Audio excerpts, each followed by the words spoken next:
you do not understand white supremacy, what it is, and how it works, everything else that you do understand will confuse you. In all of these 9 areas of activity, economics, education, entertainment, labor, law, politics, religion, sex, and war.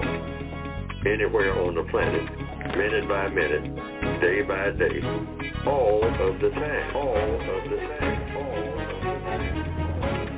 Okay. Let me say good morning and greetings, or however you would like to be saluted. Welcome to the Counter-Racist Code Show with Mr. Neely Fuller Jr. I am your co-host, Mr. Bobby. Thank you from the top. Thank you for listening. Thank you for giving us your time. Thank you. This is the 1228 edition of the Counter-Racist Code Show. And we have a lot of show, but not a lot of time. A lot of questions, a lot of Gmails. And you know the routine. If you would like to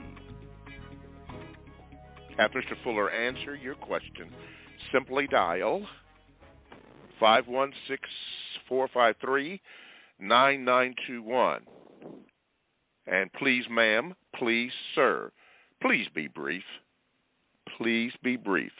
Whether it is a question or a VGQ, please be brief so that Mr. Fuller can understand the question and then answer it appropriately, because you know Mr. Fuller does not want any of us to be confused, so he uses examples.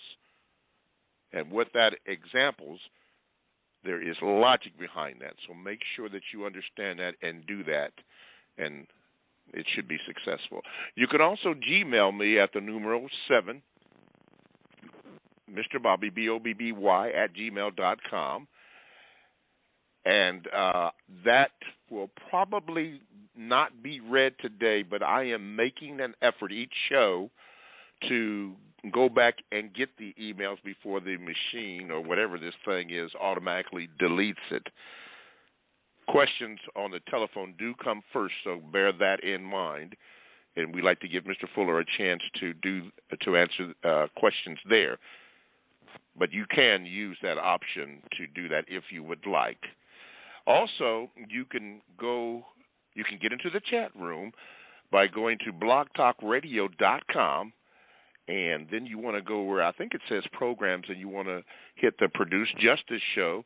Once you do that, I believe the little button or icon or whatever comes up to enter into the chat room, and you can go in there and get in a chat. Now, some people do ask questions in the chat.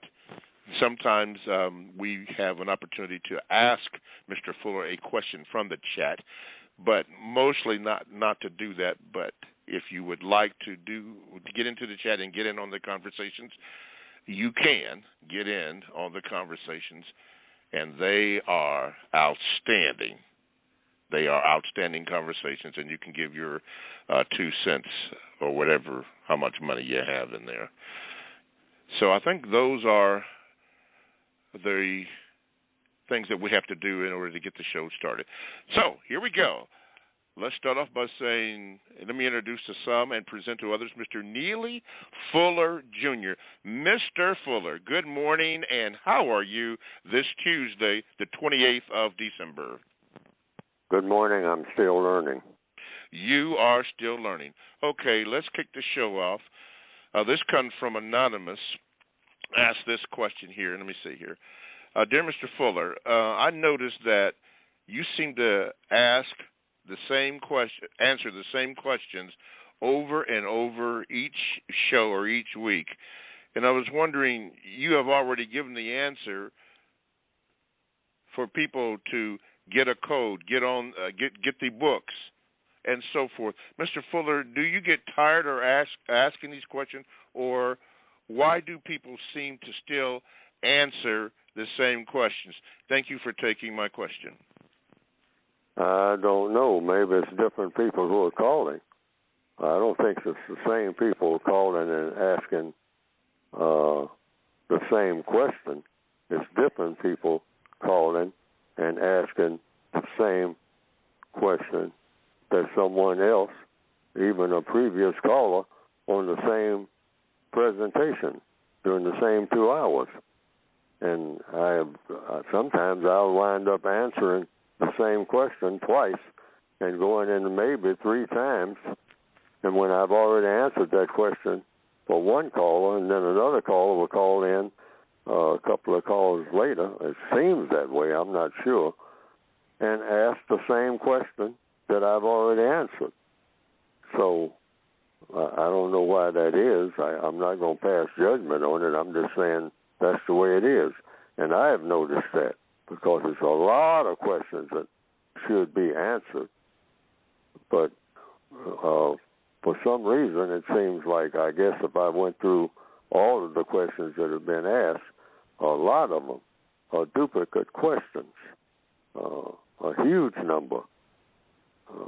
And some of them are about religion and other subjects. I've detected that people have asked me the same question about religion, usually a personal question, over and over again. Yes, sir. Right, and I have answered those questions. So I don't know. Maybe I just don't know why that is. Maybe people are not paying attention to what they're concentrating on the questions that they have, and they're not paying attention to the questions that have already been asked and answered. Mm-hmm. That could be. Okay. I'm just speculating. All righty. All righty. Well, okay, Mr. Anonymous, there you have it. And we do have people that call in all the time or are familiar with the show, because some of the listeners, and thank you, are discussing this and saying something about this show, which, by the way, is heard worldwide. I have statistics to show anybody or prove to somebody if they wanted to know. They give me the 10 most countries that this show goes out to, and it is it's global. It is global, and then they even break it down to certain cities, certain cities in this concept in the Northwestern Hemisphere called the United States. They give statistics of how many people do that, so it is growing. There are people that call in that are new to the show, and you're going to hear terms for those who are new. You will hear the term, I don't know. You will hear the term VGQ. You will hear the term the 4 wants. You will hear all kinds of things. All I'm saying is when you hear these terms, if you're not familiar with them, and you may be against it, and that's okay. You may not understand that. But if you do, then use logic for your argument so that we can get an understanding about that. So, and we like it when you do call. And you will hear this, too, and I'll move on, that everything that Mr. Fuller says on this show pertains to getting the book, and he will talk about the code, the United Independent Compensatory Code System Concept. It is the book that you should get, and you will be encouraged to get this book. You don't have to, but you will be encouraged to get this. Okay. Let's see here. Let's go to Rachel. Rachel Genesee, question of you, Mr. Fuller. She says, good morning, Mr. Fuller. As a counter-racist attempted parent, am I supposed to raise my offspring like a soldier? Yes, depending on what she's raising them as a soldier, what to do. Because according to what I have written, we are all prisoners of war. By we, I mean the non-white people of the planet, under the system of white supremacy. And not everybody will agree with that, but that's the position I have taken, based on what I say is all of the evidence in all 9 areas of activity: economics, education, entertainment, labor, law, politics, religion, sex, and conflict, war. And I'm saying, as people who were born into a war, and this war is being conducted each and every day in all of those 9 areas of activity by those white people, not all white people, but those white people who have chosen to be white supremacists. And they have made the world into a concentration camp for non-white people in all of these areas of activity. And they run the camp. They, meaning racist man and racist woman, the white supremacists of this planet collectively. People who believe in mistreating people and dominating people based on color. That's what racism is. And they're the most successful at it in recorded history, according to all the evidence. And so that makes automatically, if a person resents that or speaks out against it, racism, you're automatically a soldier. You're a counter-soldier against the racism that is already in place. But you're speaking from a captive's position. You're in the prison camp. So it's your duty, in answer to the question, to raise, if you want to use that term, because all victims of racism are equal, so you're just passing on information as a cellmate to your offspring. Your offspring are just cellmates. Mm-hmm. That's how they register on the racist scale. So you just say that, well, you're born into a prison, or we were born in captivity. We were already captive. They didn't have to capture us. We were already captive because they captured the people that went before us. So you can't look to the people that went before us as any kind of guidance. Yes, sir. Okay, thank you, Mr. Fuller. And finally, let's do this one. Mr. Fuller is always talking about a code. Why is it that he always talks about having a code? What does that mean? A code means something that when you do it, a code usually, when you're talking about people having a code, it's thought, speech, and action.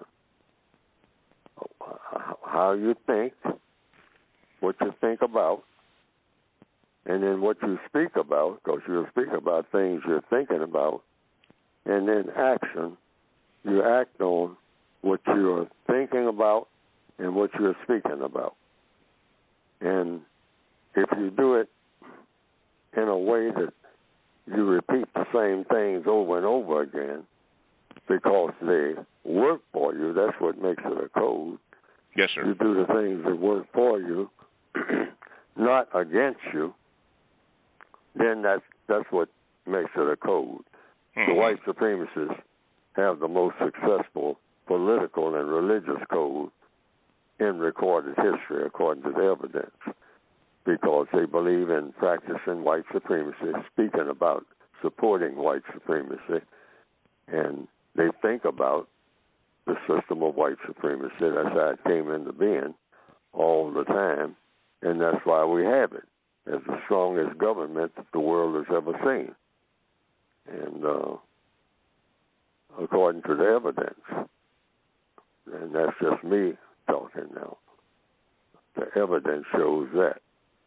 And so therefore they have a code, the most successful religious code. The system of white supremacy is a religion. It's the strongest religion ever thought up by people. No religion, all of them put together that we know of, is stronger than the religion of white supremacy. That's been proven. Yes, sir. And so that's what a code is.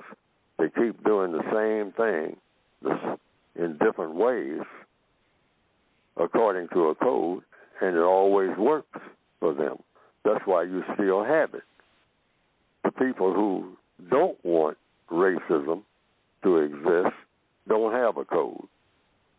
That's why the system of racism is the strongest code, because there's no opposition code.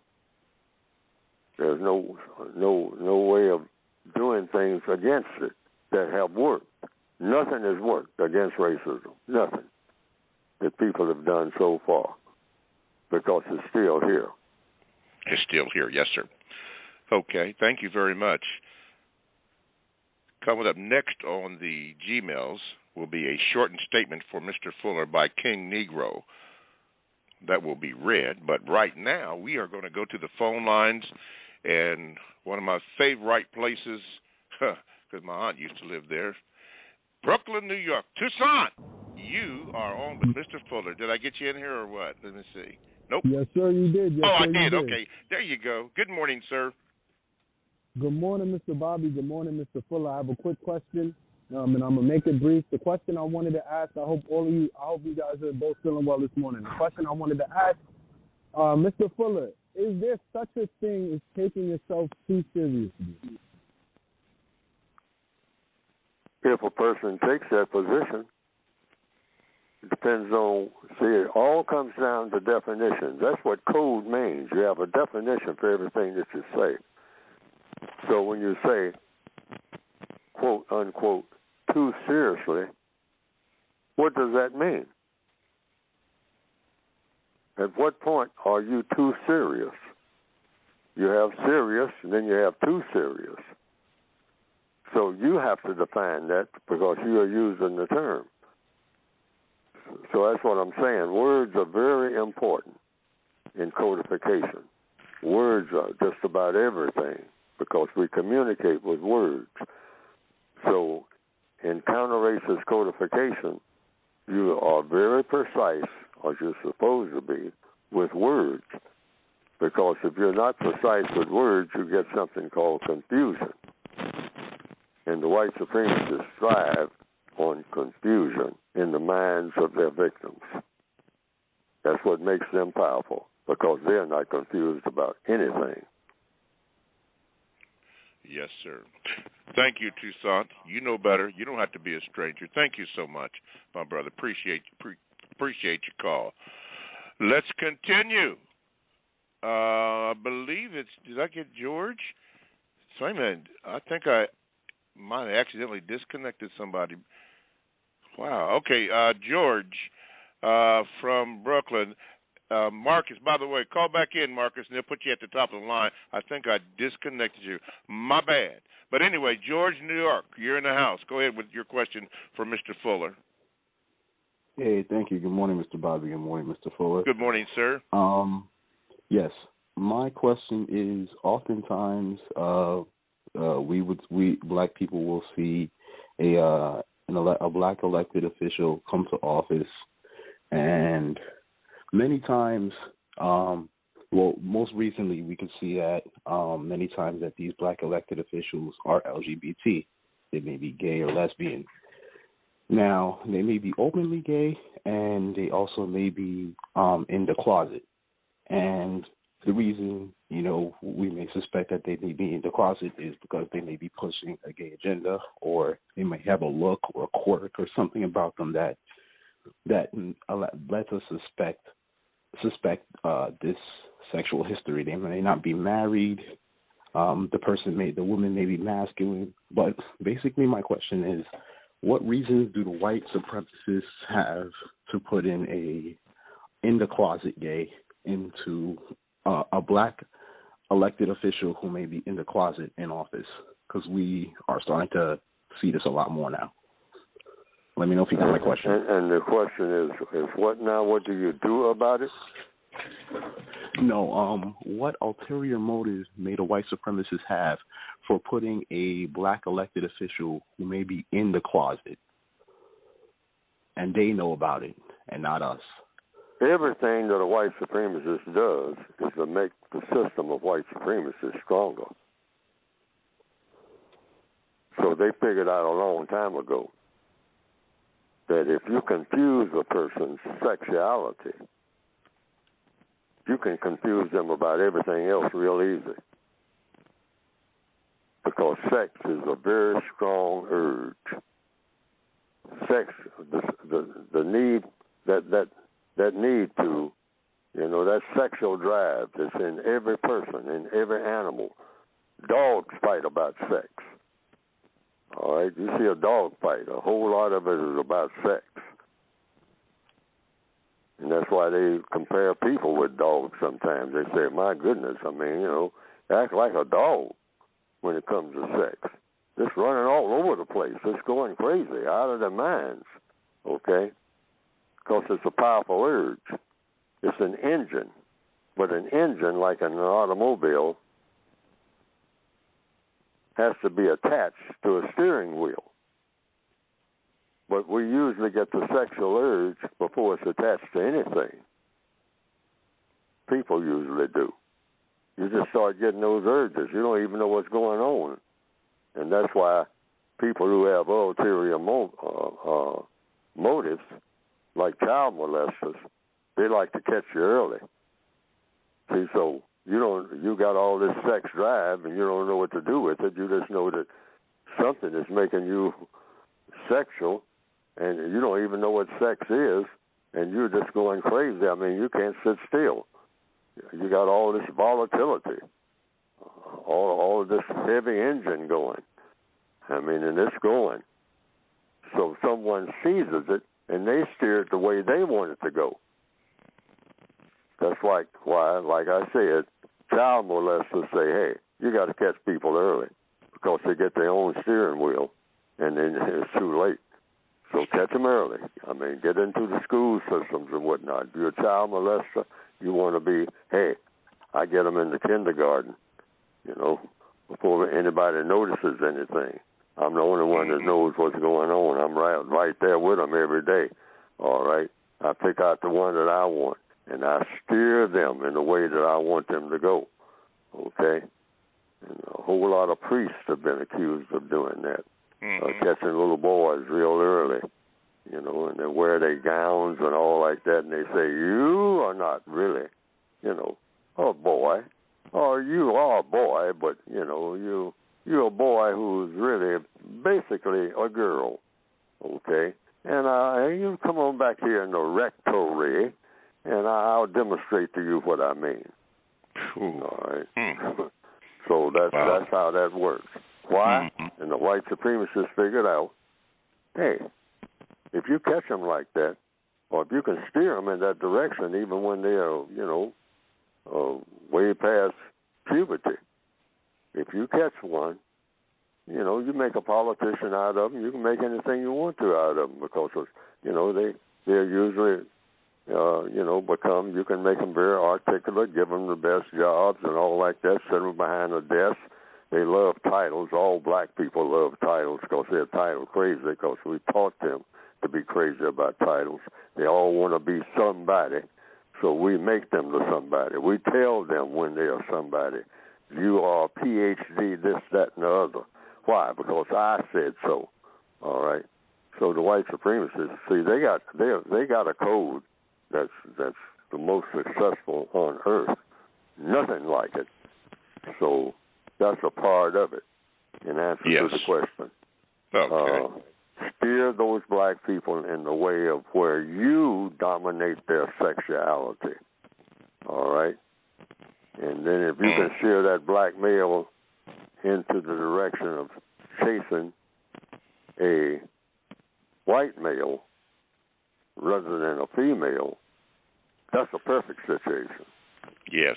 Because you can steer him in any direction from there on. All righty. Thank you very much, George. Don't be a stranger. That is correct. Two of our most popular shows, and just pronounce this word, the statistical data pointed out, is when religion, Mr. Fuller's made comments about religion. We get a lot of calls and questions on that. And the number one show that gets a lot of questions or comments is when the statement was made by Mr. Fuller to this effect that the white man's anus is the new black vagina. That just really, our phone lines get busy and my Gmails jump off the hook with that. Well, that's what the white supremacists are doing. Go ahead. No, you go ahead, Mr. Fuller. Yes, the white supremacists have made that. See, the whole thing is to steer the black male chasing behind a white male's rear end and also running around with his mouth poked out wanting the white male to give him nourishment, like the white male's phallus is the new black breast. All right? And that's where you get, they want every black male to have his lips around a white male phallus and receiving from that phallus the nourishment in the form of that regenerative milk that the white male will shoot out of his phallus into the mouth of a black male. Perfect situation as far as the white supremacist is concerned. They get that going, they say, we got them. We got them. We got them sold up. All right? We got them forever now. I mean, they'll always be drunk behind this. Yes, sir. I mean, they'll chase it like you chase, like an addict chases cocaine, you know. Yes, sir. Wow. Cocaine is white. That white male phallus is white. I mean, it's a perfect situation for a black male's mouth. All right? Wow. That's what they're doing worldwide, and it is successful. Okay, let me break here. You're listening to the Counter Racist Code Show with Mr. Neely Fuller Jr. here, heard on Block Talk Radio. The show also will be reproduced on ProduceJustice.com. If you missed anything, you can go there and get that information. As a matter of fact, most of our past shows are presented on that forum, so you can go to ProduceJustice.com and get the whole thing. So thank you for listening. If you'd like to get in with the conversation, you can do so by calling 516-453-9921. Please, ma'am, please, sir, be brief in your questions. Make sure you press the number 1 button so that you can be heard. And if I cue you in, yes, you can be heard. So you don't have to ask that question, as some do, but you can be heard. You can also Gmail me at the numero 7, Mr. Bobby, BOBBY, @gmail.com. And I may not read it, but it will get in rotation with the others. And at some point in time, it will be read, as a few have been read today. And the chat room is also available for your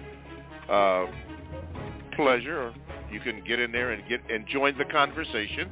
All you have to do is go to blogtalkradio.com, and then you want to find where it says shows or programs, the Produce Justice Show. Click on that, and I believe the icon or whatever that is for the chat comes in, and you are able to get into the chat with Cholo Revolucion is there, Emery Lumumba is there, Invisible Negro is there, John Raines 4041 is there, Produce 21 is there, Rita 888 is there, Still Learning is still there, Helen B left. Come back, Helen B. All right. And by the way, John Raines, you were correct about John Henry Clark. You were absolutely correct. For those who want to see what he said, go to the chat room, and it's there. Okay, moving on with the show. Let's go to New York. My man, Marcus. Sorry, I accidentally cut you off, but glad you called back. Man, you are on with Mr. Fuller. Go ahead, bro. Good morning, Mr. Bobby. Good morning, Mr. Fuller. Good morning, sir. For getting me back in. So I was accidentally cut off. But let me get right into it. Mr. Fuller, earlier yesterday, the Los Angeles Police Department released the footage of an officer-involved shooting gone wrong. The LAPD were responding to an assault incident inside a Burlington coat factory, and guns were drawn inside the clothing store by the officers. Shots were fired, and law enforcement killing an innocent 14-year-old girl in the changing room with her mother. My question for this morning is, according to the code, can you explain how we are dealing with incorrect law enforcement officers and not, quote-unquote, police officers? Yes, a law enforcement officer just enforces laws, and you got all kinds of laws, including what they call common law. You know, they have case law, they have statute law, and they have common law. Now, common law is just whatever people do. You know, like they have common law marriages, so the white supremacists pretend to be police officers, because police officers do not mistreat people, all right? So I made up a term for them. I call them race soldiers. They're race soldiers, and this is in the textbook for victims of white supremacy. By definition, is a white supremacist pretending to be a police officer, and it's a lot of them. All right, they pretend to be. See, we say we're against the police because we got police brutality. See, and that confuses a lot of people, because a lot of people call the police.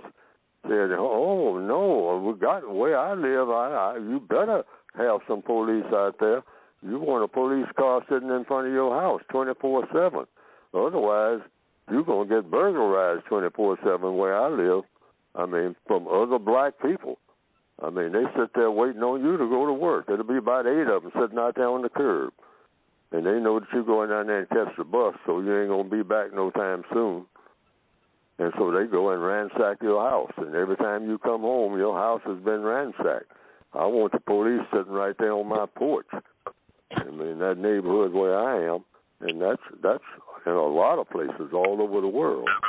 So black people have to go back and forth with each other about this. But see, you got some people who are police officers, and then you got a lot of people who are race soldiers. And race soldiers are people who got into a police uniform, and they are imposters. They are pretending to be police officers, when really they're carrying out the mission of being white supremacists. They're white supremacists who are pretending to be police officers. So you want language that is tailored to make that difference and not lump them all together. That's a mistake. Mm-hmm. And we keep making that mistake. We need a new term. And so I'm offering that term. It's in the textbook. It's in the word guide, and that is race soldiers. But you don't call them that because you don't have any way of proving it. So what do you call them? Suspected race soldiers. If you're in court, that's what I would do. I would say, Your Honor, I suspect that Officer Crosby or Officer Hannigan is a race soldier. Now the judge or the lawyer, if whomever is asking the question, what do you mean by a race soldier? Then I tell them. I say that's a term I made up, which is the truth. Mm-hmm. And other people can use the term. You can say, you didn't make the term up, but you're going to use the term because you think it fits. Because we are in a war. Soldiers are in a war, all right? And we're in captivity. And if it's a white person that believes in racism, they're all race soldiers, whether they're in uniform or not. A white supremacist is a race soldier, believes in racism, and he's soldiering for racism. Or if the case is for female, she, same thing. Got it. All righty. I guess that answers the question. You did a good job, Mr. Fuller, as usual. Thank you very much. Marcus, you better not be a stranger, my brother. All righty. This is a statement, and I asked him to shorten it, and he did. This comes from King Negro, and he wants a response from you, Mr. Fuller. The statement is this. He says, racial assassinations are approved on the local and federal and state levels by all branches of government. Therefore, this fits the definition of a paramilitary, par-governmental conspiracy.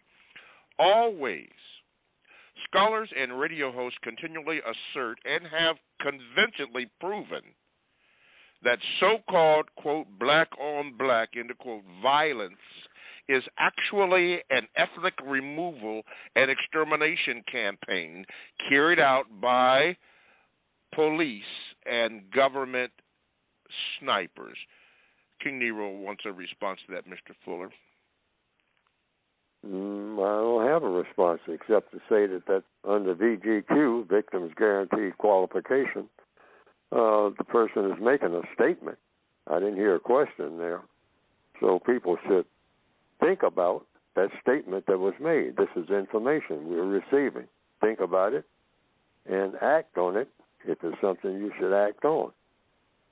Figure out if it's something that should be happening, you try to think of a way to stop it, to keep it happening. If it's something that shouldn't be happening, you should figure out a way. That's what codification is about, to stop it from happening. That's what all information is for, of any kind.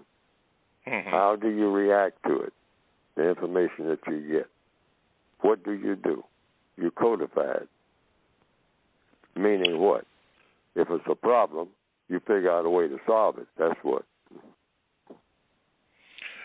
A statement was sent to me by another anonymous person that stated that if Kyle Rittenhouse, who was exonerated for killing people in Wisconsin, I think it was Kenosha, Wisconsin, said that they used the word if he were a black man or a Black Panther, he would be dead. Do you agree with that, Mr. Fuller, or what say you, according to the code? Could be. And the person that made that statement made the statement. And it's up to people who are listening, like right now I'm listening to it, and I simply say, could be.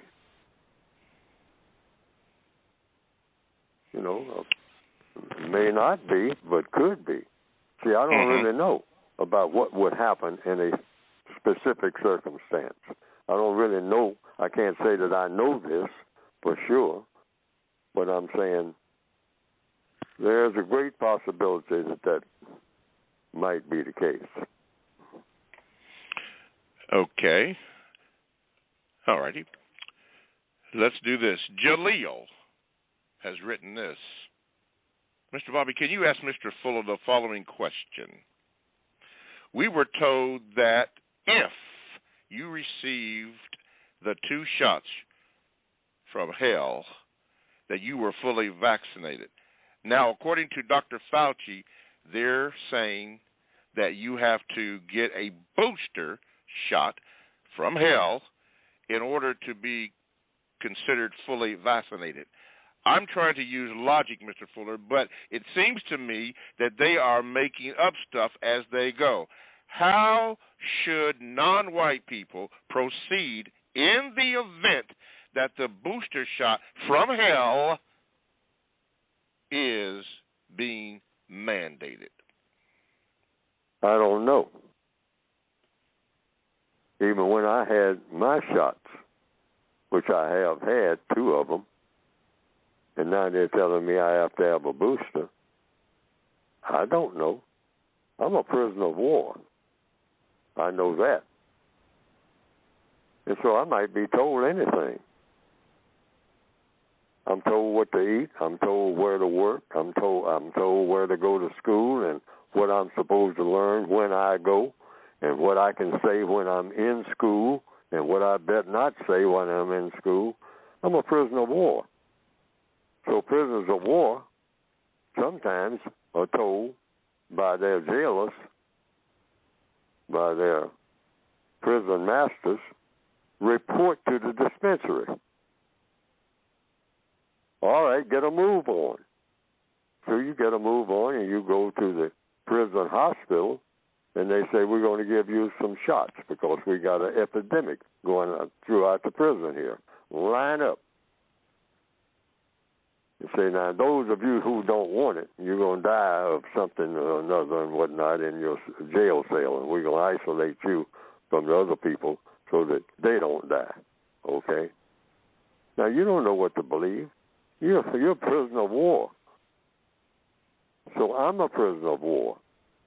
So I just say, well, what can I do? I roll the dice. They give me some options, but all of these options may be a trap.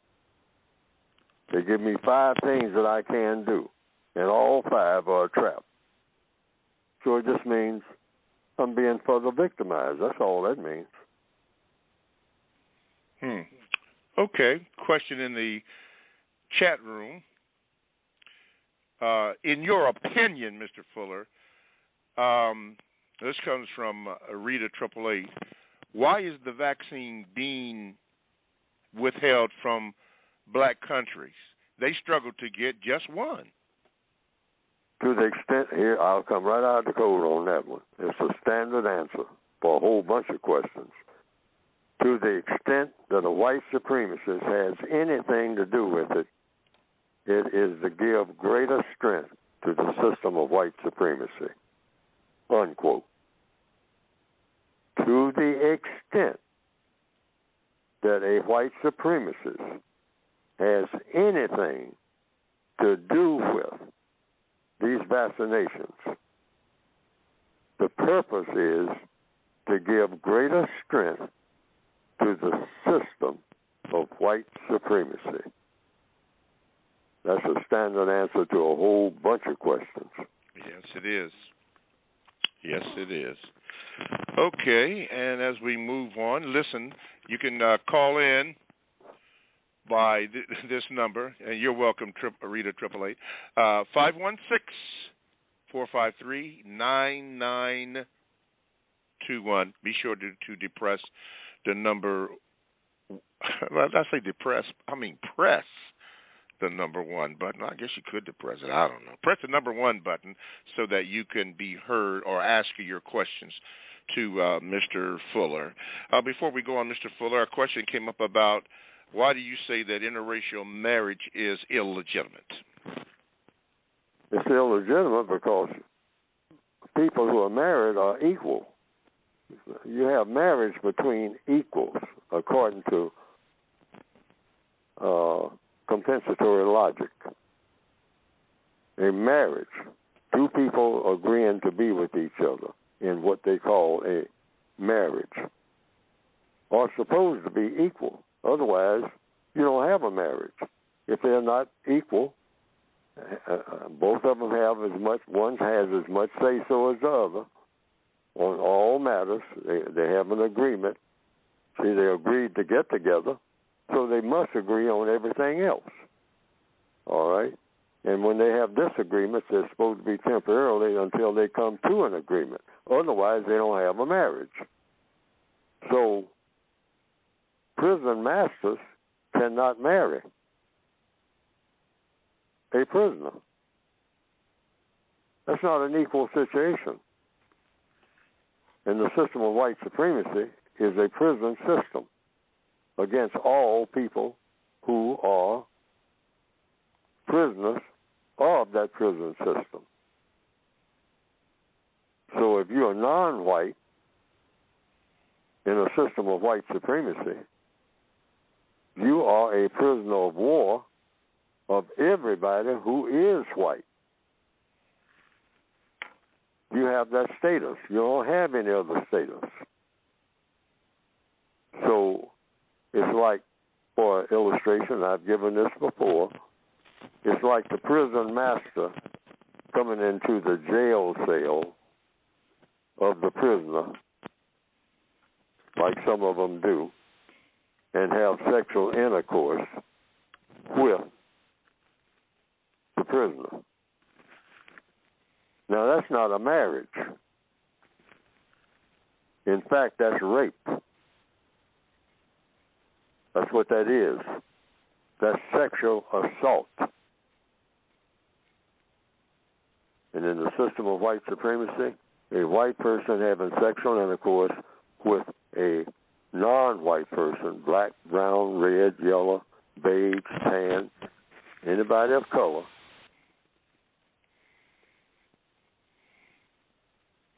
that makes the prison master, the white person, who is the prison master,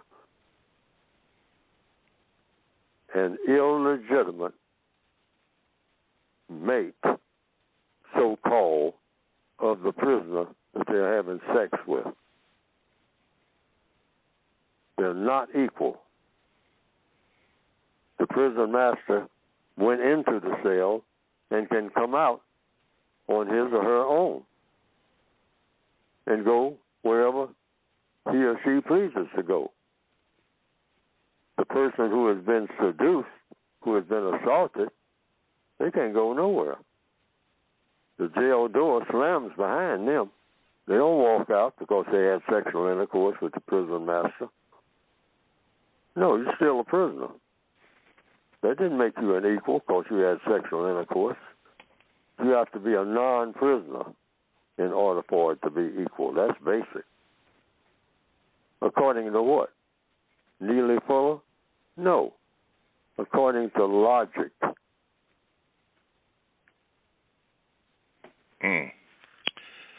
Wow. Okay. 516-453-9921 is the number that you can call to ask Mr. Fuller a question. Please be brief on that.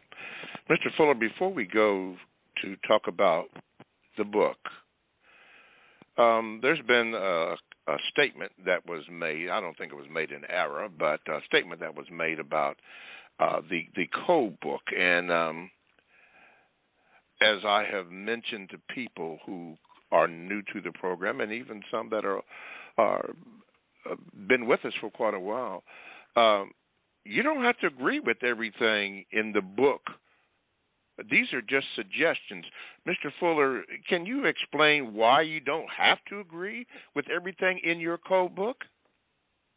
Well, I'll give an illustration like I do with a lot of things. One of the first people who looked at my book, the 1984 edition, when it first came out in 1984, was a person that I worked with on a job. And I gave them a copy, and I asked them to tell me what they thought about it. And so the person, it was a black male, he brought the book back to me. That's the way I vaguely remember it. And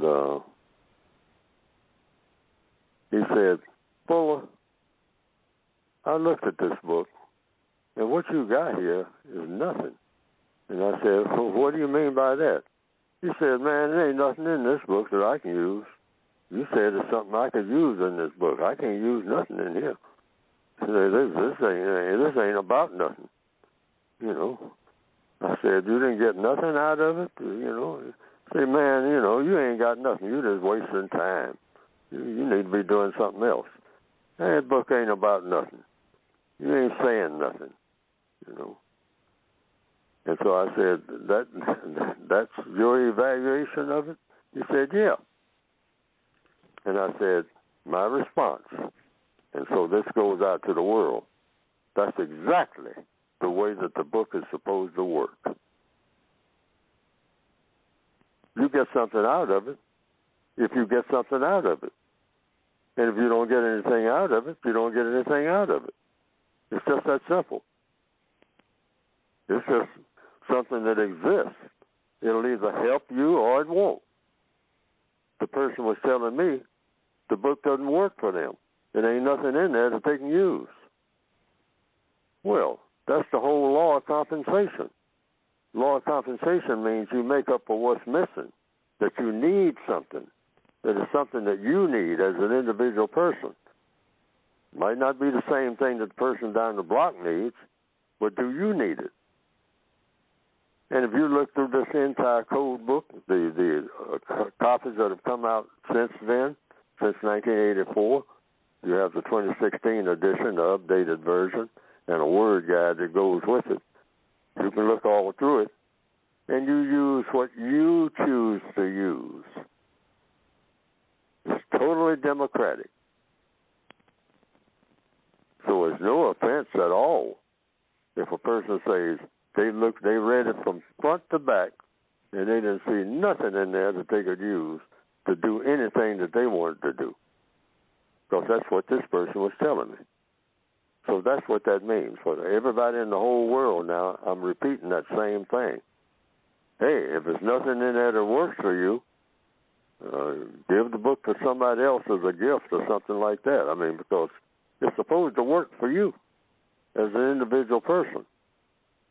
May not apply to the person next door or down the block, anything like that, or on your job, but if there's anything in it that will help you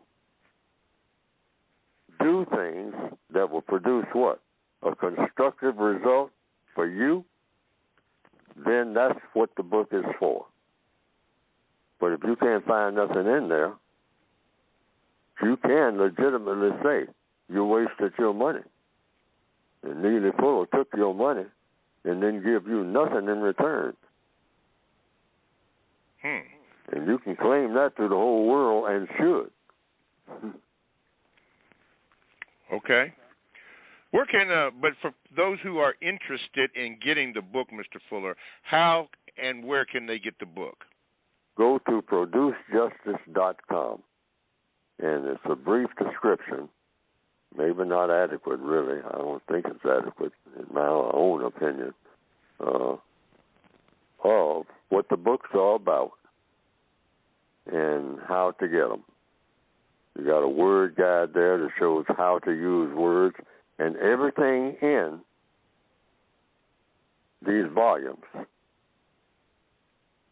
is supposed to help you to solve problems as an individual person. It's addressed to the individual, not the groups. That's why I call it the compensatory code. You've got groups of individuals. You have people who have their own religion and have their own book for that religion. Most religions have a religious book. But you can use both what I have written and your religious book, because people do. And now somebody might ask questions about that, and they'll say, well, are you saying that your book is equal to the Quran or the Bible? No. I'm just saying a person can read the Quran or the Bible or the Torah.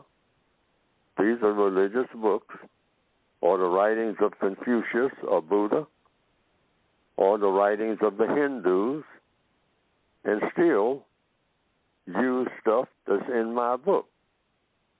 And I'll make a comparison so people will understand what I'm saying is, and that is a person who reads the Bible because they say that is the book, that is their chosen book, on account of they're Christians. But that person also reads a book on what? Auto mechanics. They read their manual, their auto guide that came with the car that they bought, that brand new $75,000 car that they're paying those notes on. So there might be a handbook that comes with that, when to change the oil, what to look for when they're having transmission problems, how to keep them getting ripped off when you get that engine replaced. Now, you just might want to know that. So that's what my book is. It's a compensatory guide, meaning for what you don't get out of other books, including your religious book, you can kind of sample my book and see if it helps you to take care of something that's not really covered specifically in the books that you already have. Because some people say, the reason I'm saying all this, some people say, hey, I don't read but one book. I'm a devout Christian. I read the Bible. I don't need nobody else's garbage. That'll be confusing to me. I just follow what the Bible teaches me. It's all in there. Everything I need to know is in the Bible. And another person will say, well, I use the Bible and the Quran, because I pick up something from both of them. And another person will say, I use the Bible and the Quran and a book on how to build houses. That's 3 different books. But it's all to help the person do what the person thinks ought to be done. Now, my book is written for those people who think that the system of white supremacy needs to be replaced with justice. That's what my book is for. Okay. There you have it. Okay, I'm going to do this. I have something from Miss Anonymous, and then we got some holler from the Dollar in New York. Yeah, he likes that. But I'm going to do that on the other side of the hour, because if not, it won't have time. I won't have time to do that. What you've just heard is something that the real meaning of TSA. I don't know if many were in the first hour or in the first few moments heard that when Mr. Fuller was given a talk on a question, but he said TSA. No, not that which we've been taught, but he said thought, speech, and action. Mr. Fuller, in the remaining 2 minutes that we have in this segment, and I'm going to give that to you, what does that mean, thought, speech, and action? It means thought, speech, and action. Sometimes teachers, first, second, third grade teachers will say, children, before you speak or act, you should do what? You should think. So here in this third grade class, I'm saying think before you speak. Because if you think before you speak, you will probably make more sense to the person you're speaking to. Because if you don't think before you speak, you probably won't make sense to the person you're speaking to, and you will cause some type of hostility or confusion or some type of reaction. Probably the third grade, you won't use those type of big words, all right? But maybe so. Depends on how advanced the people who taught the students in the second grade were. That's why they have grade levels. You learn at different things at different levels. And that's always argumentative, too, by the way. Yes, sir. But it shouldn't be. But it should make for lively conversation and constructive conversation. But thought, speech, action. You think, just sit down and take a few minutes to think before you speak. See, that officer pulls you over. Might be a race soldier, suspected race soldier if he's white or if she's white, okay? Which means you're looking at sudden death, all right? May I see your driver's license, please? Ma'am, sir. Even the racists are very polite before they kill you, all right? Sometimes they're belligerent, but sometimes they're very polished. They already know that they're going to kill you. They're made up their minds. That's what they're going to do. And you're going to be it. But you don't know this. And they're speaking very polite. And you're saying, what you pulling me over for? All right. Now, here we go. So you better think before you open your mouth. Period. Exactly.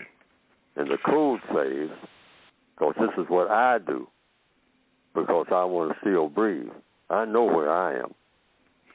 I'm not guessing. See, this is not Russian roulette.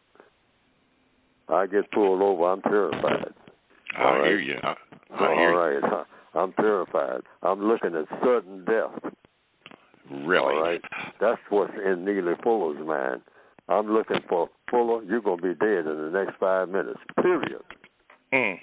That's how I look at it. Thank you so much, Mr. Fuller. When I'm pulled over, that's exactly the way that I think. Okay. They say, will you step out of the car, please? I'm stepping out of that car. Okay? Okay. Thank you so much. And I want to do it gradually.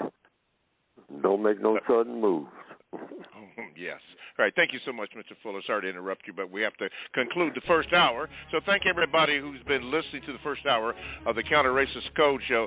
Stay tuned. Thank you for listening. Stay tuned for the second hour, which will begin in 5 seconds from now.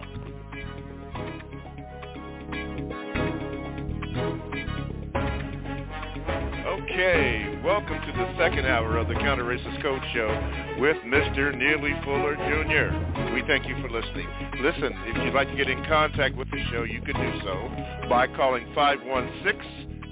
516-453-9921. Make sure that you press the number 1 button if you'd like to be heard. Ask a question, a quick VGQ. Please, ma'am, please, sir. Make it brief so that Mr. Fuller, who uses illustrations for his point so that we can eliminate confusion, please make it brief so that you can give him more time to speak.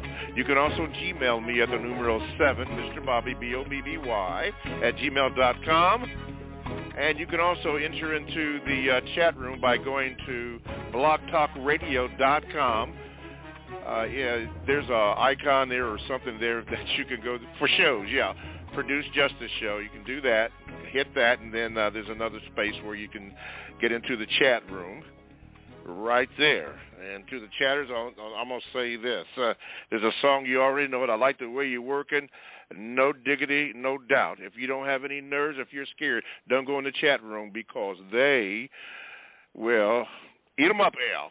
They use logic in their responses. And they know who you are, too, by the way. You think they don't. They know. They know just what to do. So thank you, chatters, and for all that are listening. Okay, let's do this. I said I would get to this, and I will. Oh, by the way, listen, because I'll get some letters on this, especially at the end, when I say that we have to wrap up the show and you're still speaking, Mr. Fuller. Look, I'm not trying to interrupt Mr. Fuller at any time. I know you're going to send me letters, cards, and all, whatever you do, or talk about me. Look, you can talk about me all you want to. I really don't care about that. But I'm not deliberately trying to interrupt Mr. Fuller, but we are under time constraints. I got to do what I got to do. That's all there is to it. If you get it, you get it. If you don't, there's nothing I can do about it. But there's no offense to Mr. Fuller. I want to hear what he has to say, too. But we got to do it. We only got a certain amount of window. So if you feel, I'm just trying to give you an explanation as to why. My intentions to you, Mr. Fuller, and to the rest of them is not to cut you off right in the middle of a sentence. But that clock is going. I'm looking at it right now, and it's going. So anyway, just wanted you to know that in case you decide to talk about me like you do. It's okay. I guess when you talking about me, you're leaving somebody else alone. So it's cool. I'm good with it. It's okay. Okay. Let's see. Let me do this here. Okay, yeah. Oh, my screen went dark here. Let me see if I get back in it. Wasn't. Yeah, we go. Got it back. Okay, this comes from Miss Anonymous, Mr. Fuller. It says this. Mr. Fuller, topic is black women. Question. Mr. Fuller, do you think that most black women kick black men out of the home in exchange for welfare? I don't know. I don't think so. But it could be.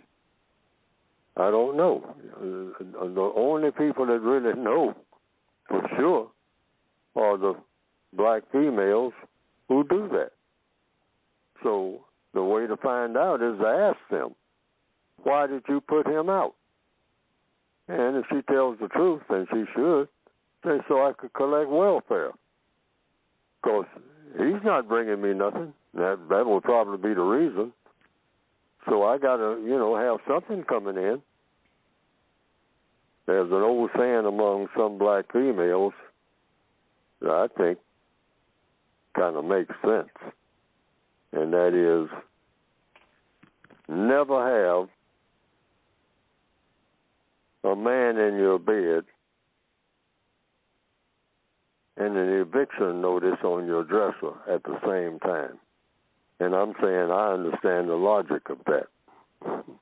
Because whomever invented that quotation said that that's a logical thing to say. Because if that man, quote, unquote, that's in your bed is a real man, he ain't going to be in that bed with that eviction notice on that dresser. He's going to be out somewhere seeing to it that that eviction notice is not on that dresser. It's been rescinded. the people who put it there said, hey, you paid up, so I'm not evicting you. But if he's laying up in that bed snoring, I can see the logic of that female saying, I'm going to be set out in the street. And he's up here cooling his heels, which means he don't care about me being set out on the street, which means he's just going to go somewhere else and bump until they get put out. See, the black male has proven down through history he is completely unfit for the black female. Now, that's heavy, but that's coming right out of the code. Out of the code. Neely Fuller is completely unfit for any female on this planet to call herself a wife or a girlfriend of Neely Fuller. Now, why is Neely Fuller completely unfit? Because he is not a man. He's a boy. That's who Neely Fuller is. Man means manager. You can handle things. You're going to be a husband. Husband means I can handle things. I don't need the female to do nothing. I can handle it. I just tell her, you know, when the fight breaks out, I tell her, you stand over here, all right? I'll handle this. I'll handle this, all right? I mean, you just, you know, you don't have to get in there and do nothing. I mean, I'm a manager. That's what man means.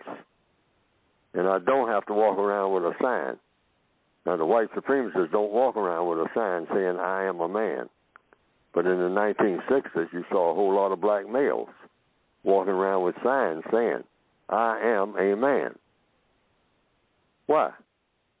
They got to tell people that they are men because there's no evidence that they are. Men are not prisoners of war. No, you don't come into captivity. Once you come into captivity, you're no longer a man. No longer a man. Okay. Okay. Transcendent wrote this, Mr. Wow. Wait a minute. There. Whoop. Yeah, there it is. Okay. Transcendent wrote this, Mr. Fuller. The code states that non-white people are all victims of the system of racism, white supremacy. Observation.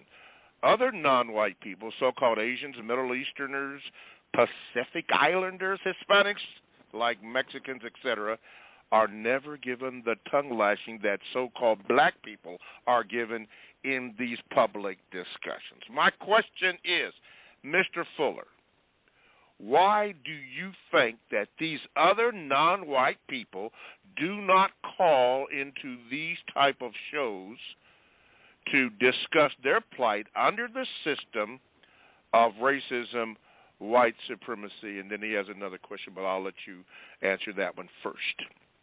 Because of the system of white supremacy itself.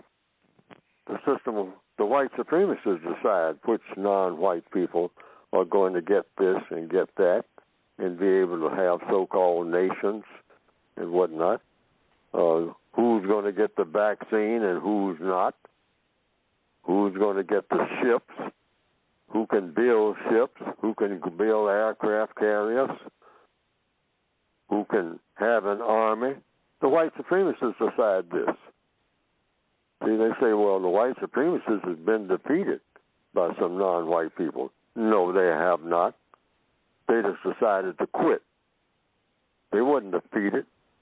Because there's one thing that the white supremacists can do to all of the non-white people on the planet, and that is, hey, I push a button, I can evaporate them in 2 seconds. They're all gone. Mm-hmm. See what I mean? That's what white supremacy means. White supreme. It doesn't get no bigger. It doesn't get no more powerful. It ain't no add-ons or maybes or head scratching here. See, the head scratching, that's among black people. We are the biggest head scratchers in the world. We're trying to figure things out. The white supremacists said, I got everything figured out before you even get up in the morning. Yes. I burn midnight oil figuring out how things are going to be 500 years from now. All you black people, brown people, yellow people, you don't know what's going to happen until I make a move. Yes. Okay. Second part of that, second and third together. Why, Mr. Fuller, why do you believe that other non-white people are not vilified in the media in the same measure as so-called black people, and could these non-white people possibly be content with racism, white supremacy? Thank you. Because the white supremacists choose for it to be that way. That's the answer. See, that's what white supremacy means. It means supreme. I tell all you dark-skinned people what to do. Not some of you, all of you. Every last one of you, regardless of where you are on my planet, which I rule completely. It ain't no place that I don't rule. I don't care what you got. You got it from me. All you yellow people, brown people, beige people, you don't know nothing except what I tell you. Dummies, shut up until I tell you to speak. Okay. All righty. Let's say thank you, Mr. Fuller. Thank you. Transcendence. Almost want to say one of the originals. We got some holler from the dollar coming up, and then we got Pastor Don Jr. After that, hopefully. But let's go to the dollar. Dollar, the holler. Good morning, you are gentlemen. on. Go ahead, my brother. Good morning. Can you hear me? Oh, yes, sir. Go ahead, Dollar. Okay, thank you. I just want to say, you know what, Mr. Fuller, that is one of the hardest things I think that people cannot do. They cannot just say what you just said and believe it, that the white supremacists, whatever's going on, that they're the ones that's dictating it. And I think that's so hard for people to digest. I talk to people and it's like, well, who's doing it? I'm saying, well, why is it being done? And I'm saying just what you're saying. If there is one, if it can be done, they're doing it to increase that support for this system. Question today. You wrote your book, United Independent Compensatory Code System, the Counter-Racist Codified Word Guide. What made you pick the words that you chose? I mean, you have some words, it's like, I was looking through the book and I was saying, well, why would he choose these words over the next? Thank you, and I'll stay on this. All right, thank you, Dollar. At the time I went to press, I just went with the words that came to my attention. That's all. Any terms that I heard being used, that's how I came up with these compensatory definitions. It's thousands of words, probably, at least hundreds, that are not in here. That's not a comprehensive word guide. It's just a sampling. But it's a lot of terms that need to be reviewed and need to be redefined.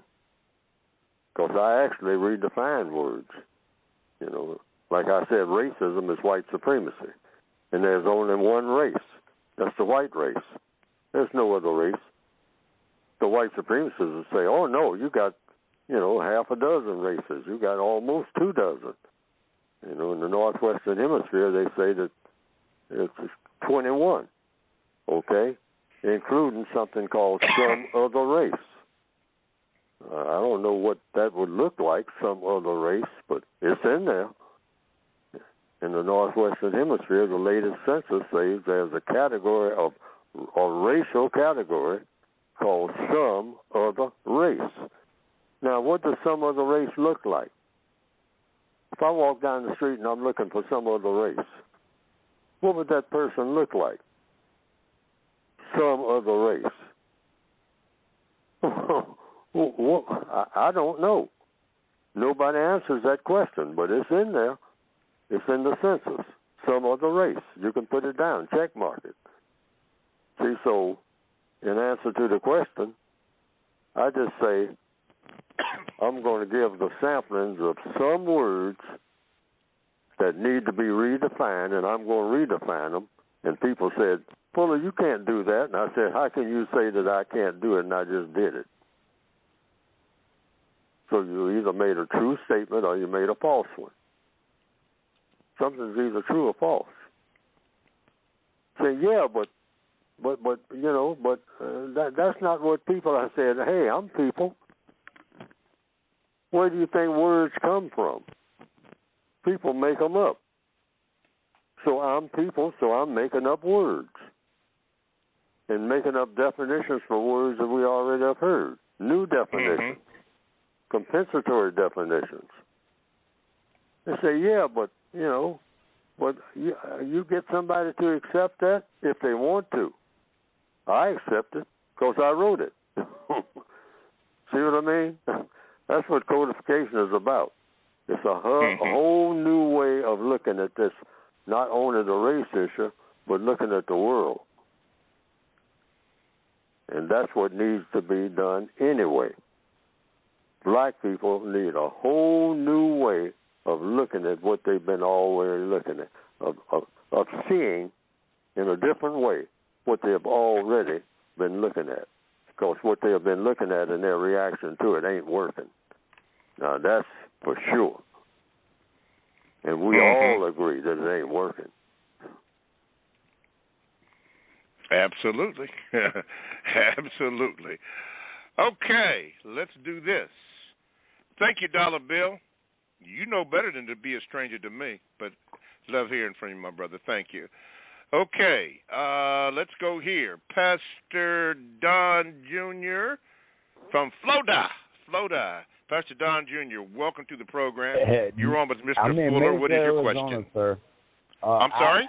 First off, greetings in the name of the Father, Son, and Holy Spirit. This is Pastor Don Jr. from Mesa, Arizona. Okay. Let's get that correct. Okay, Mesa. They have time, Florida on the board, but okay. Mesa. Yes. Mr. Fuller, I love what you're saying. I love your energy. I have to interject.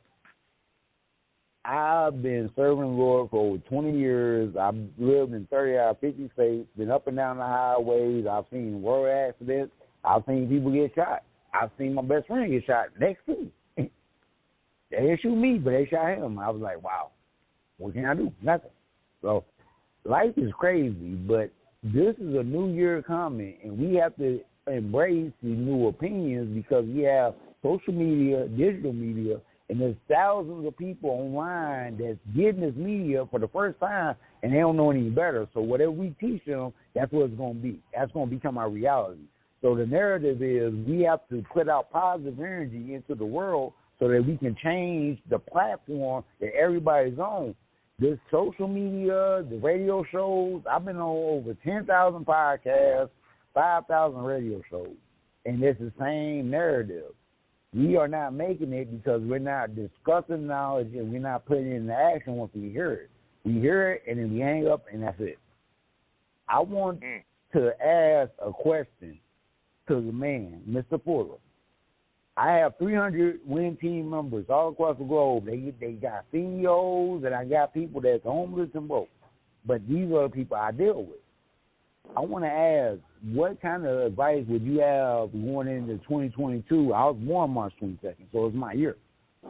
What kind of advice would you have for me to give to my people so they can be prosperous and thrive in this year to come? Well, I don't know about being prosperous and thriving because we're all prisoners of war, but how to work within the prison that we are in to dismantle this prison that we are in, that's what I wrote my book for. And, in other words, just like when I was on the job, and I just handed a person my book. And they looked at it and they said, I don't see nothing in there that I can use. And I said, that's the way the book should work. You pick out what you can use. And then there are other people who said, You know, a person that worked on the same job, they said, yeah, I got quite a lot out of Fuller's book. You know, in fact, I've used some of that stuff. Say, well, some of it I don't use. Some of it sounds crazy to me. You know, so that's the way it's supposed to work. So, in answer to your question, just tell people about the book. You know, tell people about this program if they don't want to buy the book. You know, and they can listen to this and listen to the back and forth and make up their own minds, which is what they're going to have to do anyway. Everybody should be able to make up their own minds. You know, you don't want to give over your mind to nobody. You know, where you're being lockstep just because, well, so-and-so said it. No. Was it logical? Does it make sense? Because logic came with the universe. And that applies to Neely, Fuller, and everybody else. I'm not nobody's leader.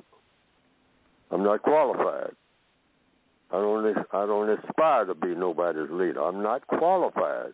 I'm a fellow prisoner who has written a book about the prison and how I think the prison can be dismantled so that we don't have a prison no more. That we have a world of universal man and universal woman doing things that are in tune with the best that there is in the universe, which means always doing what will produce constructive results. But the first step toward doing that, you can't produce no constructive results until you replace the system of white supremacy with the system of justice. Okay. All right. Pastor for the Master, thank you for your call. Appreciate it. Don't be a stranger out there in Mesa, Arizona. Let's see. We're going to get Divitude in here. But let's say this. Oh, for those of you, and you don't have to, for those of you who object to the critical race theory, I get that. How about this? How about just tell the truth? Divitude says this, Mr. Fuller.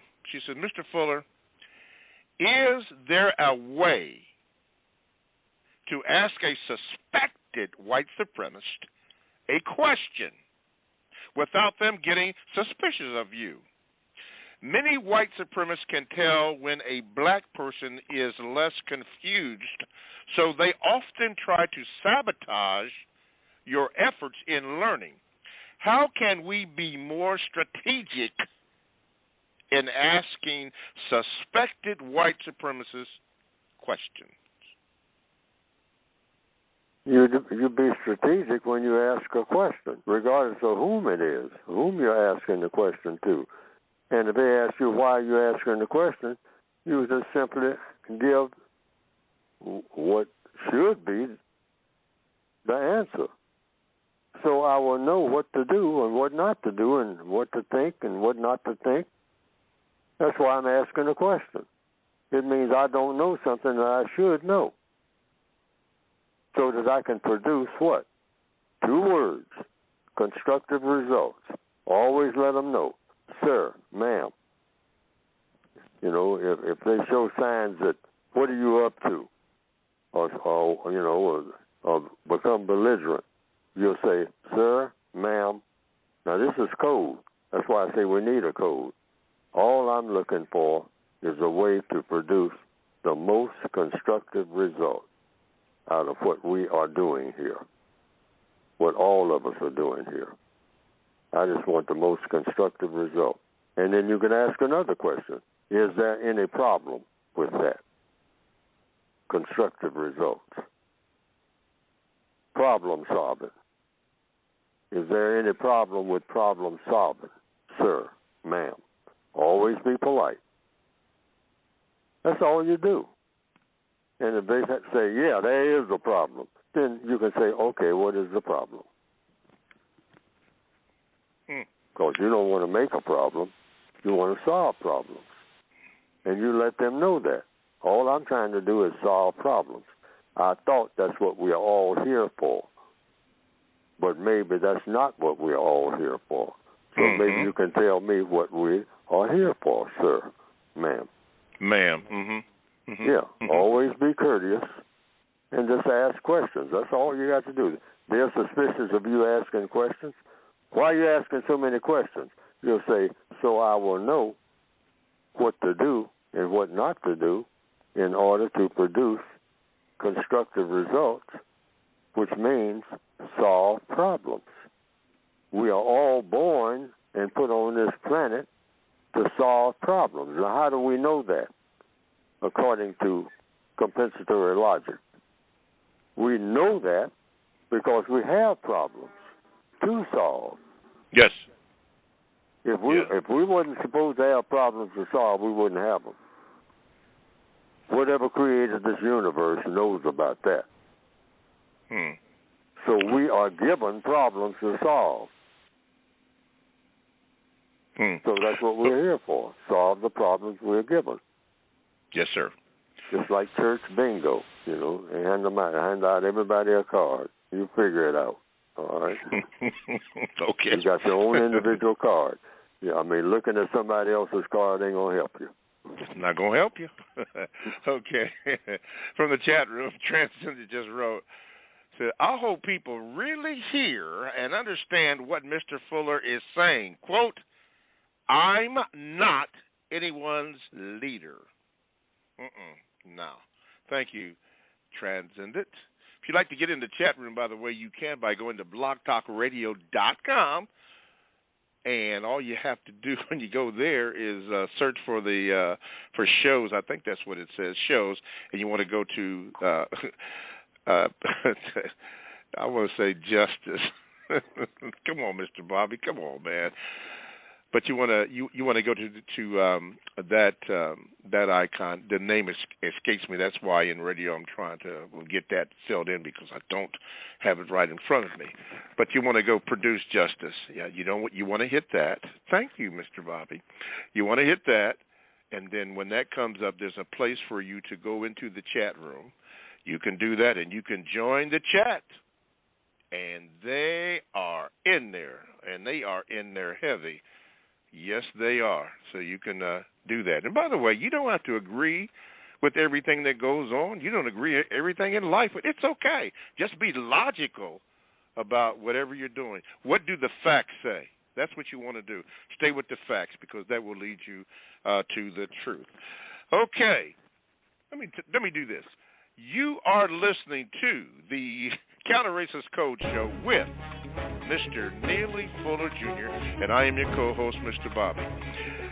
If you would like to call this program and get in touch and ask Mr. Fuller a question, you can do so by calling 516-453-9921 and press the number 1 button so that you can be heard, and you will be heard, and ask your question or your VGQ. Please, ma'am, please, sir, be short so that Mr. Fuller can not only understand the question, but he does use logic in getting your response, and he will use also illustrations, or some people call them illustrations, to prove a point or to prove what is being said, because the one thing that we do not want on this program is for people to be confused.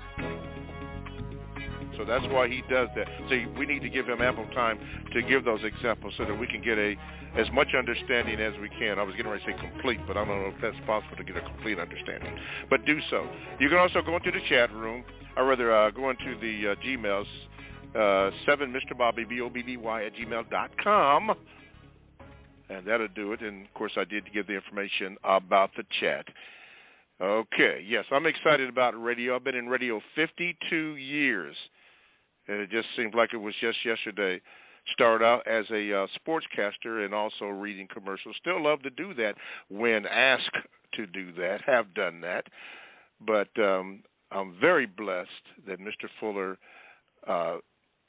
selected me to be with him to do this show. So I'm very, very grateful to Mr. Fuller to have the opportunity to do that. So when you hear that excitement, that's 52 years of radio and television coming in here. So now you know.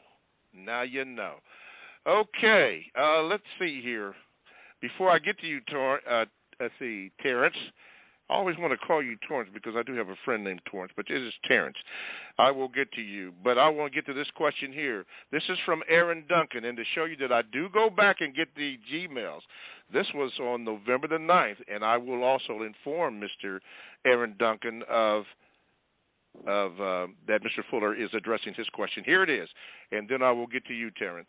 He says, Mr. Fuller, can you give examples on how being destructive can be constructive? Life is a cycle of building and destroying. Please explain how being destructive can play a role in being constructive in various outcomes and results. Thank you very much.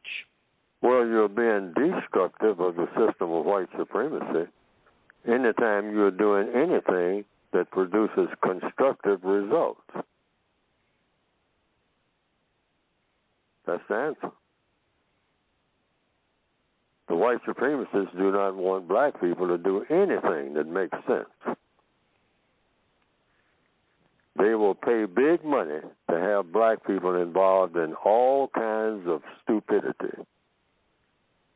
As long as it's something that's totally stupid, the more stupidity, the better.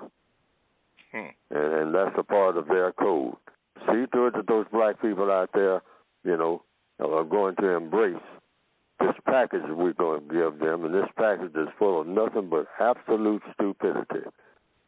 I mean, when they open it and start doing it and practicing it and picking up on it and getting bits and pieces of it and running around doing a whole bunch of stupid stuff, silly stuff, anything silly, anything stupid, call in the black people.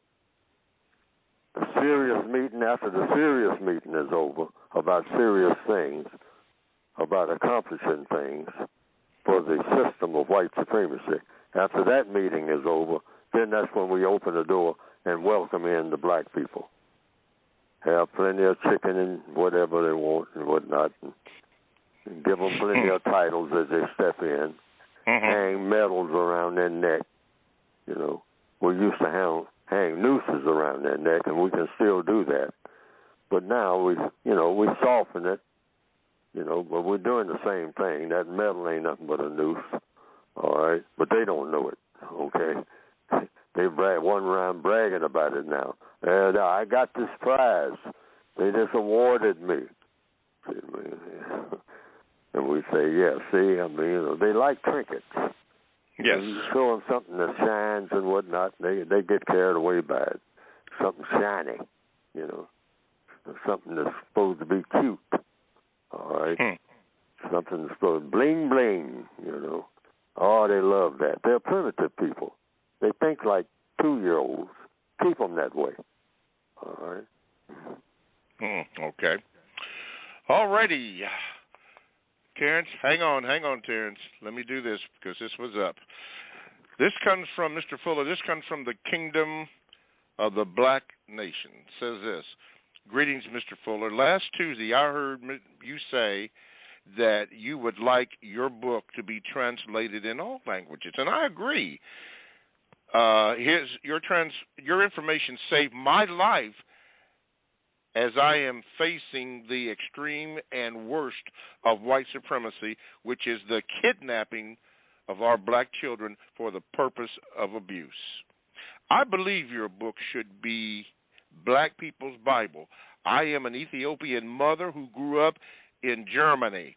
I would like to translate your book to German, Aramaic, official language in Ethiopia, and Tigrinya, however that is pronounced, the language of the ethnic group who are being genocide right now in Ethiopia. Thank you for taking your precious time, Mr. Fuller, to educate us. Lim. Response, Mr. Fuller? Well, anybody who has any kind of proposal that they think might be productive of a constructive result, and I think having the works that I put out here, translated into all languages, really, would probably produce, hopefully, some constructive results. But I don't handle that end of it because that's too much for me to be looking into. But I do tell people to make their proposals to producejustice.com. Just, and send in their suggestions about doing this, and we have to go from there.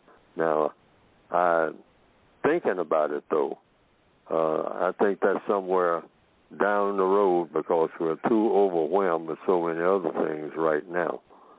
And, you're talking about a kind of an intricate process of going that far. Actually, the textbook for victims of white supremacy needs some corrections in some of the spellings and whatnot. I rushed these books out because I didn't know how much time I have left, and I still don't. I mean, none of us do. But I saw that the clock is running out for me, and that in 2016, I figured I better do something real quick. Starting with 2010, I said I got to get some kind of word guide out here so that people get a little better understanding of what I'm trying to do, because the 1984 edition just doesn't cover some things. I got to cover some other subjects. So I still have a whole ocean of things that I would like to cover, but I just don't have the time. So in answer to the question, yes, I would like to see it translated for just what I have out here now. But also I'd like for some corrections to be made just in some of the spelling. Some people have noticed that when the book was reproduced in print, there were some misspellings. I don't know whether the misspellings came from me originally or not. I didn't have what you call a formal editor. I just rushed it out as is. And someone who is reading my books in detail have probably detected that. But I'm trying to do the best that I can. I always say that the volumes that I put out here, I say I describe them, in my opinion, what I have written is one of the very best of the worst written counter-racist guides that you will find in production worldwide. It's one of the best of the worst written, because I'm not the type of writer that I think I ought to be for this type of material. That's but exactly make your correct. proposal to producejustice.com. There you have it for everybody. Mm-hmm. There you have it for everybody. Send your proposal, as Mr. Fuller just stated, at producejustice.com, and whoever handles that will handle that. So all you have to do. Real simple. I don't know why that's so hard to understand, but guess what? Maybe we can understand Terrence. Terrence, man, you made it. You made it on. Go ahead with your question for Mr. Fuller. Hey, good morning, Mr. Bobby. Good morning, Mr. Fuller. Good morning, also, sir. Mr. Bobby, good morning. I used to live in Columbus, and I do know a person named Torrance. I think he was a Marine, I think. Yeah, that's him. That's him. That's him. Well, tell him I said hi. Yeah, he was a good dude. He was a good dude. So what I wanted to talk about is I listened to Mr. Fuller, and he was talking about the musical code. And I am a musician, but what he was talking about was how some scholars can understand something like a musical code and how you have to learn that code, but yet still they can't understand that you have to have a code, a counter-racist code. And I wanted him to talk about that a little more. Okay. Mr. Fuller, on the counter-racist code? Well, I think I've said just about all that I would know about that, because I'm not what you call a musician by any means, but I just kind of equated that with music, because people who are musicians say, it's if you sit down at a piano, you have to know a little bit about something called notes. They're codified. And, you have some keys there, something called keys. And there's a reason why they're called keys. They're keys to sounds. And so if you hit a certain key, a certain button, or whatever you want to call it at that piano, you will get a particular sound that's different from the sound of the pedal or the key, whatever you want to call it, that's next to it. That's a code, and it's predictable. So when somebody sits down at a piano, they're moving their fingers back and forth, that's because they know the code of that piano. And people who are piano players, they can hit a couple of what you might call notes. They have words, these particular sounds, and they'll say, "Oh, this piano, hey, I'm not fooling with this piano. Get somebody in here to tune this piano." And they have what you call tune-ups for a piano, just like you do for a car. In other words, everything is not the way that it ought to be. It's not codified. Get this piano codified. Get it up to code. This car is not up to code. I can tell by the way that engine sounds. This engine doesn't rattle. This engine is silent, but it's rattling today. So something, that mechanic that worked on this, hey, take this back to the shop. See, now we understand that. Most of us do. So those that know music, I don't. And lots of people have vehicles. When you can say that hey, it's something up under this car that's not. I keep hearing this thumping sound. That sounds like, I got a transmission problem or something. I'm gonna have this checked out. Meaning it's not up to code. Code means you do it this way and it works every time. You play this guitar. You pick up a guitar you never picked up before. You're a guitar player, but you pick up somebody else's guitar. And I've seen people do this. The minute they pick it up and hit a couple of strings, then you'll see them reach up and start turning knobs on the end of the guitar. And they'll turn it back, and then they'll move over and turn this one. Now, what they're doing, they're codifying it. They're saying, hey, it's a code that goes with this guitar. I know about guitars, and this particular string ain't tight enough or whatever it is that they do. I don't know anything about guitars either, but I see people doing that. And so it's a code for doing that. Yes. Sometimes a particular musician, I've seen this happen, they can tell you why they do it. They'll pick up an instrument and they'll take the mouthpiece off. Now, that's just not only for sanitation. They'll tell you, hey, I got a special mouthpiece that's made for me. It's codified, all right? I don't just use everybody's mouthpiece. I got 2 mouthpieces of my own. I got 3 spares, okay, that I take on the road with me. And you can hand me your instrument. When you hand me that alto sax, I'm going to take whatever you got off and put mine on. and then I'm ready to go. Now, that's codification. Yes, sir. See, and it's a code for everything in the universe that works the way it ought to work. It's a code for it. The white supremacists have the strongest, the most successful political and religious code ever conceived in the minds of people of what you call the planet Earth.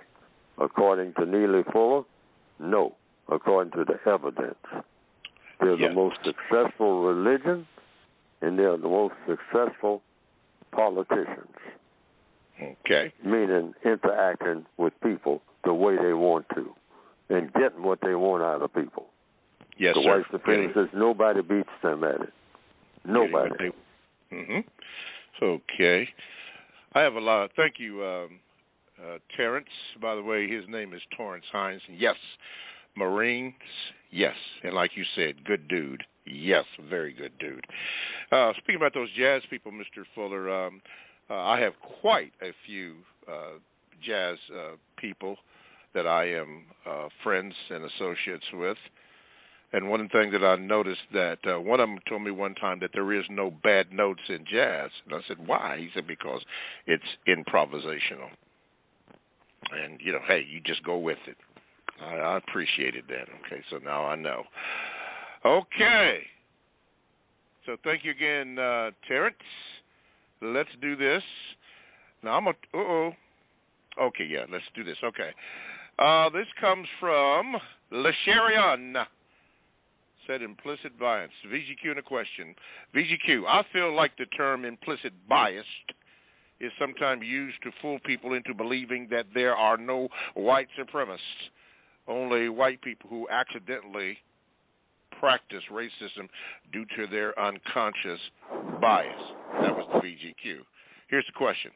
Mr. Fuller, can white people unconsciously practice racism due to their unconscious negative beliefs about non-white people without being a white supremacist? Thank you. I don't know what those terms mean. Conscious. Unconscious. Yeah. Mm-hmm. I would have to know what those terms mean. But you know, I can't go any further than that. See, words mean something. So the question is being asked. The key words here seem to be conscious, unconscious. I don't know what that really means. A person even they know what they're doing, or they don't know what they're doing. But you have to know what you're doing to be a white supremacist. You have to have a goal.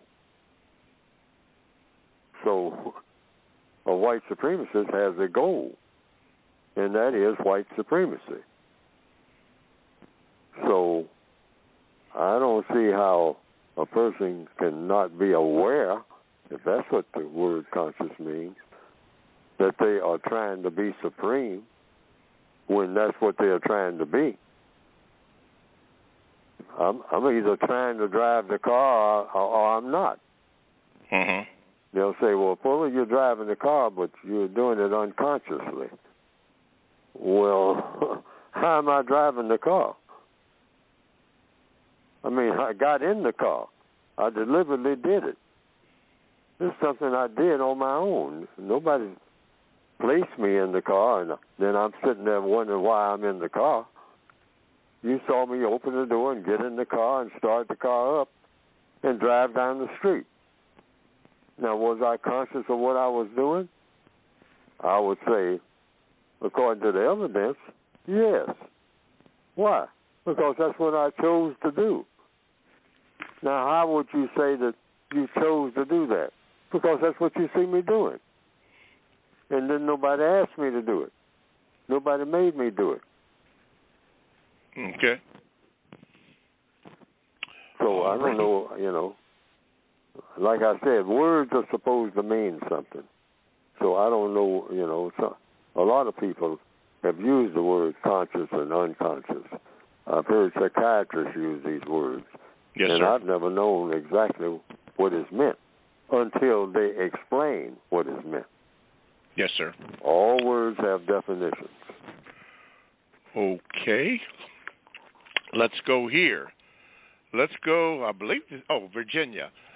This is Black to Death is the handle here or title. You're on with Mr. Fuller. What is your question? Good morning, Mr. Bobby. Good morning, Mr. Fuller. How's you guys? Good morning, sir. Good. My question is, in the past, Mr. Fuller has, on a previous broadcast several years ago, he had referred to Jeffrey Dahmer, the serial killer coming out of Milwaukee, Wisconsin, as the epitome of white supremacy.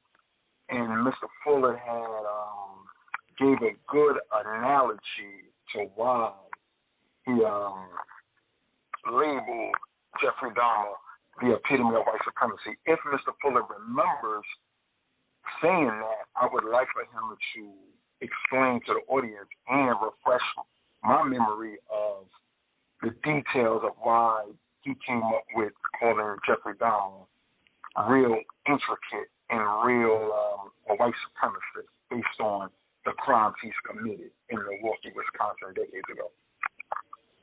I didn't understand that question at all. Okay. Black to Death, could you kind of simplify that so he can answer that question, please, sir?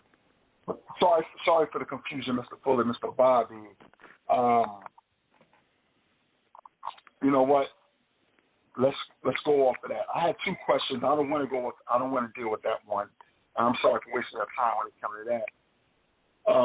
Can I say something else real quick? Yeah, real quickly because we're getting close here. Okay, I'm sorry for the confusion. Sorry for wasting their time and energy. Mr. Fuller, in the textbook of white supremacy, you refer to the term as good, and we shouldn't use the term good to describe people. Can you elaborate on that some more? I say, what I do say, if I understand the question about the word good, is that we don't yet know what good people are. When I say we, I mean nobody. And I think most Christian ministers I've heard many of them say, God is good and people are sinners, which means bad, I guess. If you are a sinner, you are a bad person. And it depends on what you mean by good. What are the qualifications for a person being good?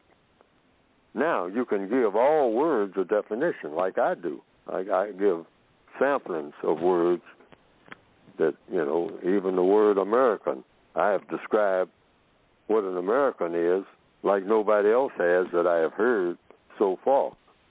So I'm doing the same thing with the word good. And the word good is in the word guide. I don't know, I'm not looking at it right now of how I defined it. But I basically say that according to logic, compensatory logic, there are no good people, because you can't be a good person and be in the system of white supremacy. That's not going to happen, because the white supremacists do not allow whatever we mean by good. But then what do we mean when we say good? So the code that's used is the word, you do the correct thing or you do the non-correct thing. And if you do the correct thing, you get a constructive result. That's as close as you can get to, rather than saying a good result, you say a constructive result, meaning it wasn't destructive. It didn't harm anyone. Because constructive results means you didn't do anybody any harm. No harm came to anybody that harm shouldn't come to. Okay? So that's a constructive result. But goodness, that gets into the spiritual realm. And a lot of people say only the creator of the universe is good. So I go along with that by simply saying, just say that nobody's good, because we don't really know what good is. Mm-hmm. But people either do the correct thing or they do the non-correct thing. Now, we can measure that.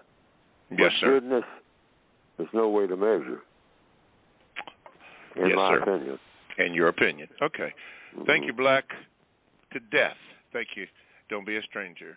Okay, we're down in the home stretch in the racing terms here, so let's do this. A question was asked by Bunbo Nukis, And I would like my chatters or even you, Mr. Fuller, but you didn't understand the question when it first came up. But it was about syllogisms. Hey, I got that word right. Wow. Syllogisms. And I want to ask this, especially for my chatters since they are on there. Would this be an example of a syllogism? No God, N-O, no peace, N-O, or no God, K-N-O-W, peace, or no peace, K-N-O-W.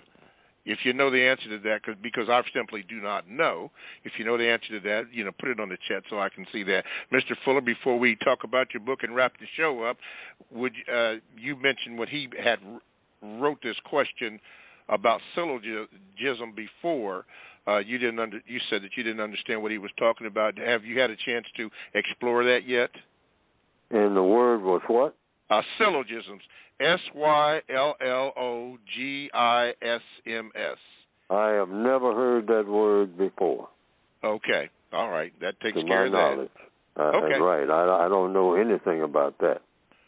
All righty. Okay, Mr. Fuller, we have 2 minutes.